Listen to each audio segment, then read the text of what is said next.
mabuting balita ng Panginoon ayon kay San Lucas. Papuri sa iyo.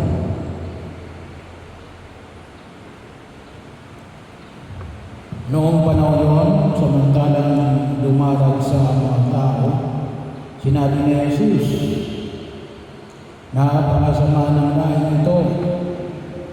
Naghahanap sila ng palatandaan mula sa langit. Subalit walang ipapakita sa kanila maliban sa palatandaan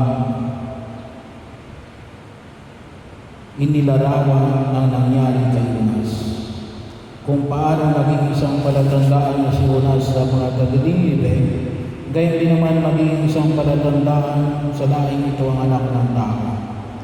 Sa araw ng paghukom, titindig ang reyna ng Timog laban sa laing ito at sila'y hahatulan niya ng kaparusahan. Sabagat nanggaling siya sa dulo ng daigdig upang pakinggan ang karunungan ni Solomon. Ngunit higit na dihamak kay Solomon ang naririto.